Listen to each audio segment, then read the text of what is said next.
साथियों, किसी भी व्यक्ति को बीमारी से बचाना भारत की स्वास्थ्य नीति की बड़ी प्राथमिकता है, स्वास्थ्य क्षेत्र का पहला स्तंभ है। बीमारी गरीब को और गरीब बनाती है। आप जानते हैं, बीते 10 साल में 25 करोड़ लोग गरीबी से बाहर निकले हैं। एक गंभीर बीमारी इन्हें फिर से गरीबी के दलदल में धकेल सकती है। इसलिए बीमारी हो ही नहीं, इस पर सरकार बहुत जोर दे रही है। इसलिए हमारी सरकार साफ सफाई, योग, आयुर्वेद, पोषक खान पान, इन सारे विषयों पर खास ध्यान दे रही है। हम टीकाकरण अभियान को भी ज्यादा से ज्यादा घरों तक ले गए हैं। 10 साल पहले तक ये स्थिति थी कि देश में टीकाकरण का कवरेज 60% के आसपास ही थी, यानी करोड़ों बच्चे तो टीकाकरण के दायरे में ही नहीं थे।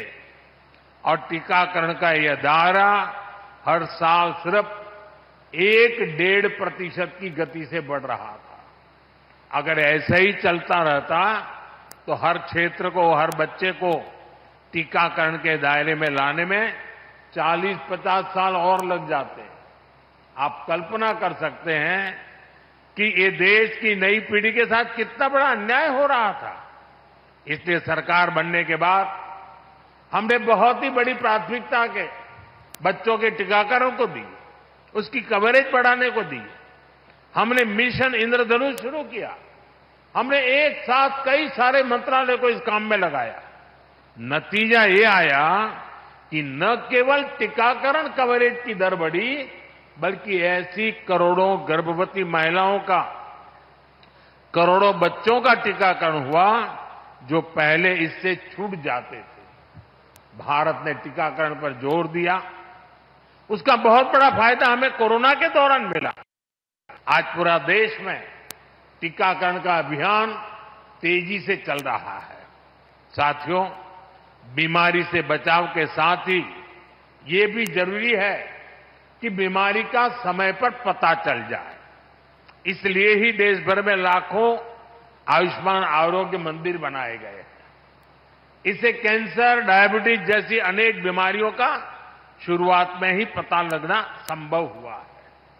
आज देश में क्रिटिकल केयर ब्लॉक्स और आधुनिक लैब का नेटवर्क भी बनाया जा रहा है। स्वास्थ्य क्षेत्र का यह दूसरा स्तंभ लाखों लोग बचा रहा है। साथियों, स्वास्थ्य का तीसरा स्तंभ सस्ता इलाज, सस्ती दवा का है। आज देश के हर नागरिक का बीमारी के इलाज में होने वाला औसत खर्च 25% तक कम हो गया है। पीएम जन औषधि केंद्रों में लोगों को 80% डिस्काउंट के साथ दवाइयां मिल रही हैं। हार्ट स्टेंट हो, नी इम्प्लांट हो, कैंसर की दवाएं हो, इनकी कीमत बहुत कम की गई है। गरीबों को 5 लाख रुपए तक का मुफ्त इलाज देने वाली आयुष्मान योजना उनके लिए संजीवनी साबित हुई है। देश में अब तक 7.5 करोड़ से अधिक मरीज मुफ्त इलाज का लाभ ले चुके हैं और अब तो ये सुविधा देश के हर परिवार के बुजुर्ग को भी मिलने लगी है। साथियों, स्वास्थ्य क्षेत्र का चौथा स्तंभ इलाज के लिए दिल्ली, मुंबई जैसे बड़े शहरों पर निर्भरता कम करने वाला है। एम्स हो, मेडिकल कॉलेज हो, सुपर स्पेशलिटी अस्पताल हो, बीते दशक में छोटे शहरों तक ऐसे अस्पताल हमने पहुंचाए हैं। देश में डॉक्टरों की कमी को दूर करने के लिए बीते दशक में मेडिकल की हजारों नई सीटें जोड़ी गई हैं। अब हमने तय किया है कि आने वाले 5 साल में 75,000 और सीटें जोड़ी जाएगी। साथियों, स्वास्थ्य क्षेत्र का 5वां स्तंभ टेक्नोलॉजी के माध्यम से स्वास्थ्य सुविधाओं को और सुलभ करने वाला है। आज डिजिटल हेल्थ आईडी बनाई जा रही है। ई संजीवनी ऐप जैसे माध्यमों से घर बैठे ही मरीजों को परामर्श की सुविधा दी जा रही है। मुझे खुशी है कि अब तक 30 करोड़ से ज्यादा लोग ई संजीवनी ऐप की मदद से कंसल्टेशन ले चुके हैं। हम ड्रोन टेक्नोलॉजी से भी स्वास्थ्य सेवाओं को जोड़ने की तरफ आगे बढ़ रहे हैं। साथियों, स्वस्थ और समर्थ युवा पीढ़ी विकसित भारत के संकल्प को सिद्ध करने वाली है। मुझे बहुत खुशी है कि इस मिशन में पूज्य शंकराचार्य जी का आशीर्वाद हमारे साथ है।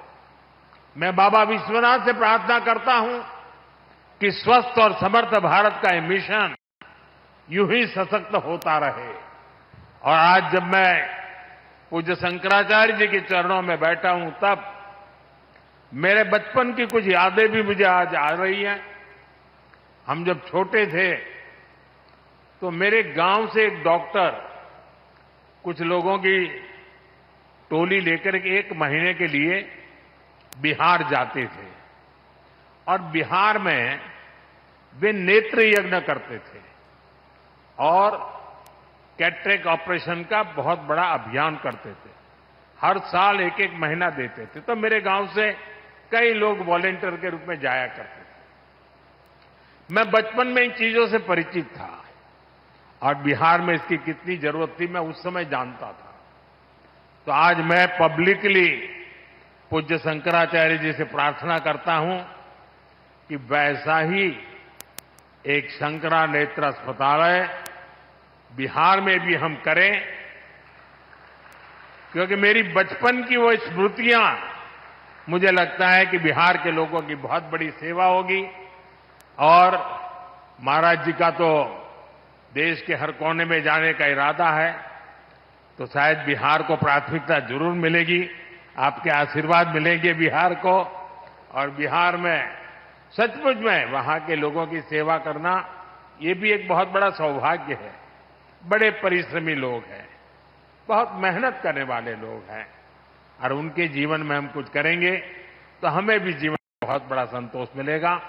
मैं एक बार फिर आप सभी को, विशेष रूप से हमारे जो डॉक्टर मित्र हैं, पैरामेडिक स्टाफ के लोग हैं, उन स्टाफ के सारे भाई बहन हैं, उन सबको भी बहुत बहुत शुभकामनाएं देता हूं और पूज्य जगतगुरु जी के चरणों में शीश नवा करके उनके आशीर्वाद के लिए, उनके सानिध्य के लिए हृदय से अपनी प्रार्थना व्यक्त करते हुए, आभार व्यक्त करते हुए मैं मेरी वाणी को विराम देता हूं।